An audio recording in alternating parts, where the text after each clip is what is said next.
Officer Bella Anderson's fist connected with the driver's face with a sickening crack, the sound swallowed by the humid Miami night. Her knuckles screamed in protest, but a surge of triumph washed over her as the man stumbled back, a dark trickle of blood staining the collar of his expensive white shirt. She grinned, her pulse hammering in her ears. He'd learned his lesson. He'd learned who was in charge. Then he straightened up. His eyes, dark and cold as the ocean at midnight, met hers without a flicker of fear. He wiped the blood from his lip with a calm, deliberate motion.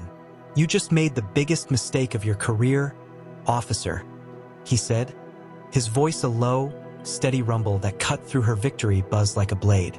A few hours later, her radio crackled to life, the dispatcher's voice sharp and insistent. "Anderson, report to the commissioner's office." Immediately, her stomach plummeted. The name seared into her brain. David Johnson, the new police commissioner, her boss, the man she had just assaulted. What in God's name was he going to do to her now? Before we get into it, drop a comment telling us what you think her punishment should be and where you are watching from. And if you believe in karma, hit that like button and subscribe for more stories that will make your jaw drop. The night had been simmering, the air thick and sticky, clinging to Bella's skin like a second uniform. 10 years on the force had taught her to read the city's fever, and tonight, it felt restless. She was parked in the shadow of a neon-lit nightclub, the bass thumping a dull rhythm against her cruiser's frame, when she saw it. A gleaming black Royce, gliding through the street with an arrogance that set her teeth on edge. It made a turn, smooth and unhurried, without a signal. A minor violation, yes, but it was enough. It was an excuse to wipe the smugness off that polished chrome. She flicked her lights, the blue and red strobes painting the palm trees in frantic flashes. The Royce pulled over, its engine a low, confident purr.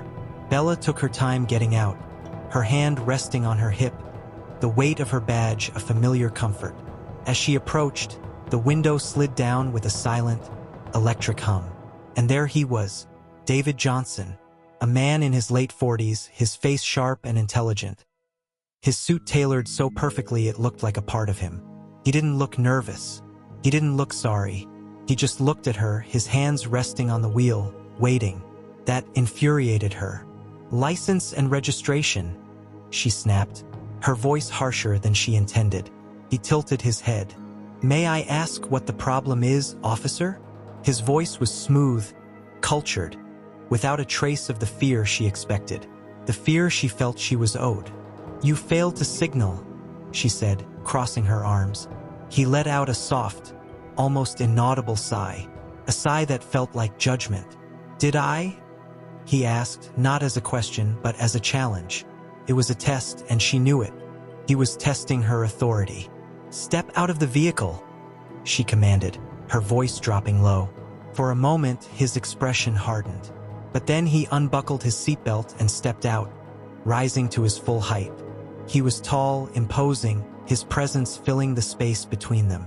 "Hands on the trunk," she ordered, gesturing with her chin. He turned slowly and placed his palms on the car. And that's when the fragile thread of her control snapped. Before she could process the thought, her fist flew, striking him across the cheek. The world went silent for a heartbeat, the nightclub's bass a distant throb. He turned his head back to face her, his eyes unreadable. He reached into his jacket, pulled out his wallet, and flipped it open. Not to his driver's license, but to a gold badge. David Johnson, police commissioner. Bella's blood ran cold. The ground beneath her feet felt like it had dissolved into nothing. And he just stood there, watching her, the promise of a reckoning hanging heavy in the humid air.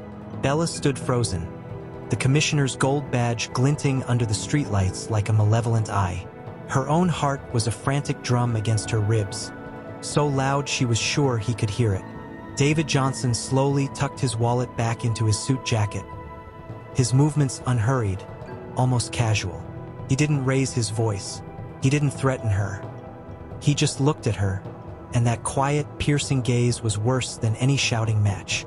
It stripped her down, layer by layer, until all that was left was the raw, ugly truth of what she had done. "I'll be in touch, Officer Anderson," he said, his voice still unnervingly calm. Then he got back into his Royce, the door shutting with a soft, expensive thud, and drove away, leaving Bella standing alone in the strobing red and blue lights, the Miami heat suddenly feeling like ice on her skin. She barely remembered the drive back to the precinct. The next morning, the summons came. Not over the radio, but a crisp, formal email. "Report to the commissioner's office at 0900. Her walk through the bullpen felt like a parade of shame. Every head seemed to turn. Whispers followed her like smoke, clinging to her uniform.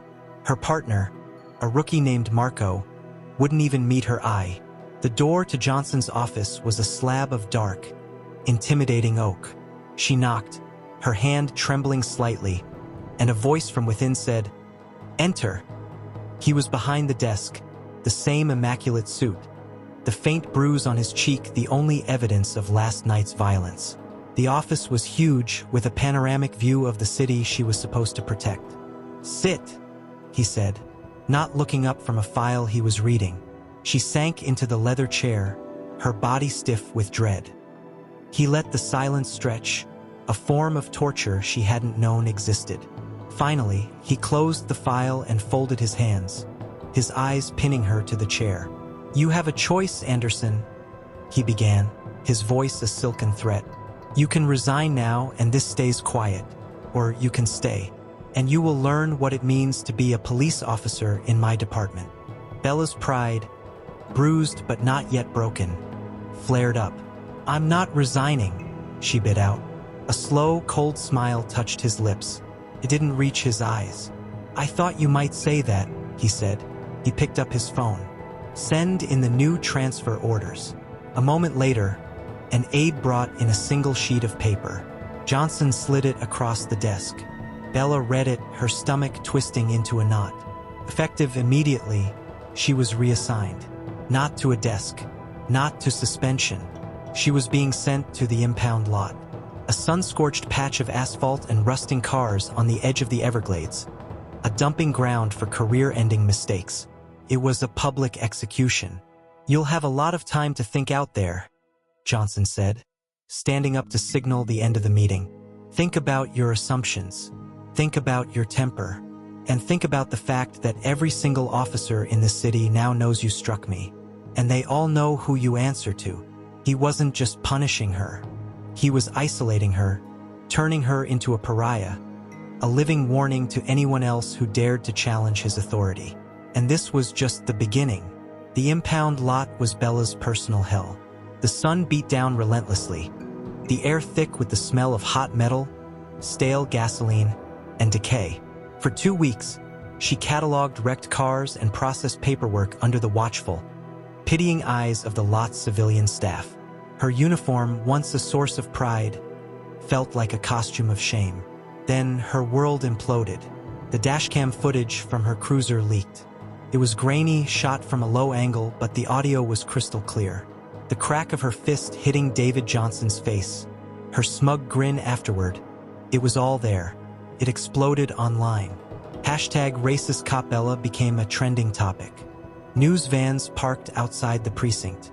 Protesters chanted her name, their signs demanding her badge. At the lot, cars driving by would slow down, drivers yelling insults or throwing trash at the fence. She was a monster, a villain in a viral video, her career reduced to a 30-second clip of her worst moment. Her isolation was now complete. Back at the precinct for a mandatory review, no one would speak to her. Graffiti appeared on her locker. Pig, her partner, Marco, who had seen everything that night, now looked through her as if she were a ghost. Desperate, she cornered him in the parking garage. "Marco, you were there," she pleaded, her voice cracking. "You know he was provoking me. You have to tell them." Marco looked around nervously, his face pale. "Bella, I can't get involved," he whispered. "Johnson, he sees everything. My career would be over." But he agreed to meet her later, at a quiet diner, to talk it through. Bella clung to that sliver of hope. At the diner, she let it all out, her frustration, her anger, her claims that Johnson had set her up. She ranted about the system, about the disrespect. Marco just listened, nodding, his phone sitting on the table between them. She thought he was her last ally, her one chance to salvage something from the wreckage. She was wrong. The next day, she was called back to Johnson's office. He didn't say a word. He just pressed a button on his desk, and her own voice filled the room, a secret recording from the diner. Her angry, paranoid, racially charged rant echoed off the walls. "He brought this to me this morning," Johnson said, his voice flat. "It seems Officer Marco is more loyal to this department than he is to you." He slid another paper across the desk. "Indefinite suspension, pending termination." "You see, Anderson," he said, the ghost of a smile playing on his lips. "You keep making this so easy for me. You seem determined to destroy yourself."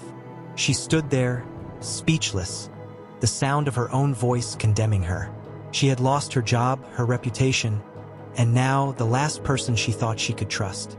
She was utterly, completely alone, and Johnson had orchestrated it all without ever raising his voice. Bella's suspension was a freefall into nothing. The paychecks stopped. The eviction notice followed a month later. Her face was too recognizable to get a job, even as a waitress. The viral video was a permanent stain she couldn't wash away. She ended up in a weekly rate motel on the outskirts of the city, the kind of place with peeling paint and the constant smell of desperation. Every creak of the floorboards, every shout from the parking lot, fed her growing paranoia. David Johnson's face was everywhere. On the news, praised for his reforms, a celebrated leader. To her, he was a phantom, his influence a suffocating pressure she felt in every closed door, every rejected application. She knew, with a certainty that chilled her to the bone, that his hand was in all of it. He wasn't just content with ending her career. He was dismantling her life, piece by piece. One night, fueled by cheap whiskey and a blinding rage, she decided she was done being the victim. If she was going down, she was taking him with her. She spent her last $200 on a used, untraceable pistol from a pawn shop broker who didn't ask questions. The cold, hard weight of it in her hand was the first feeling of control she'd had in months. She knew his routine. He worked late, always the last to leave the precinct. She waited in the shadows of the parking garage, her heart a slow, steady hammer in her chest. When his Royce purred to a stop in his designated spot, she stepped out. "Johnson," she called out, her voice a raw rasp. He turned, and for the first time, she saw a flicker of surprise in his eyes. It was quickly replaced by that infuriating calm. He didn't reach for a weapon. He just stood there watching her. "It's over, Bella," he said softly. "You have nothing left." "I have this," she said, raising the pistol, her hand surprisingly steady. "You took everything from me. My job, my life. You threw it all away the second you decided your badge gave you the right to strike a man because you didn't like his attitude," he countered, his voice sharp and cold. "Everything that happened after that, you earned." In that moment, as she stared down the barrel at him, she knew he was right. But it was too late for reflection. It was too late for anything but this. But just as her finger tightened on the trigger, the garage was flooded with light. Sirens screamed to life, trapping them in a cacophony of noise. SWAT team members poured from hidden positions, red laser dots dancing on her chest. A voice boomed through a megaphone. "Drop the weapon, Anderson. You are surrounded." Her eyes darted to Johnson. He hadn't moved. A slow, triumphant smile spread across his face. He had known. He had anticipated her every move, her desperation, her final, reckless act. He had led her right into this trap. As the officers swarmed her, slamming her to the ground and wrenching the gun from her hand, her last sight was of David Johnson, standing untouched in the center of the chaos he had created, watching her final sliver of freedom disappear as the cold steel of handcuffs locked around her wrists.